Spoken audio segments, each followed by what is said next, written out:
Dig Radio avec Sébastien de la page Facebook Le Saviez-vous Vendée. Bonjour les Vendéens, bonjour les Vendéennes.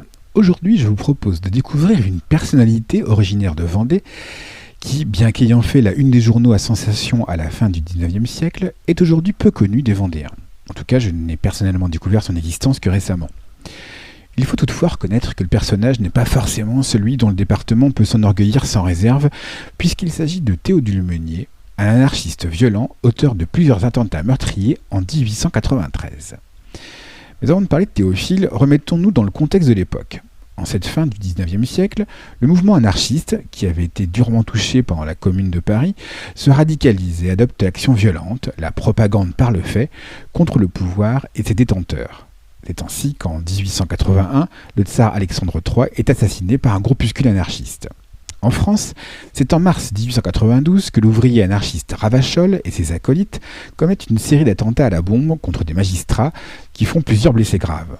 Ravachol est arrêté le 30 mars au restaurant Véry, boulevard de Magenta, sur dénonciation de Jules Léraud, garçon de café et beau-frère du propriétaire de l'établissement. C'est ici que notre anarchiste vendéen entre en scène. Théodule Meunier est né à Bournezeau en 1860. Malgré son nom, Meunier est ouvrier ébéniste de profession. Membre du mouvement anarchiste français depuis 1890, il organise lui-même un premier attentat contre la caserne Lobau, symbole de la répression des communards, le 15 mars 1892. Les dégâts sont minimes. Mais, agacé par les fanfaronnettes du garçon de café qui se vante dans la presse d'avoir fait arrêter Ravachol, Meunier pose une bombe près du restaurant Véry, le 24 avril 1892. Cette fois, l'attentat est meurtrier. La bombe, très puissante, détruit complètement le restaurant, tuant sur le coup un client et broyant les jambes du restaurateur qui succombera à ses blessures. Le garçon de café en sort indemne, mais quittera la France pour éviter de nouvelles représailles. Meunier est rapidement identifié comme l'auteur des attentats, mais échappe curieusement aux recherches de la police, car il accomplit alors une peine de 15 jours de prison à la santé pour coups et port d'armes prohibés. À sa sortie de prison, il part pour Bruxelles, Anvers, puis Londres. Ses complices ont moins de chance. Plusieurs d'entre eux sont arrêtés et certains écopent de 20 ans de travaux forcés. La cavale de Meunier prend fin en avril 1894 à Londres quand Scotland Yard l'interpelle à Victoria Station.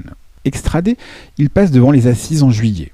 Un journaliste présent au procès le décrit ainsi.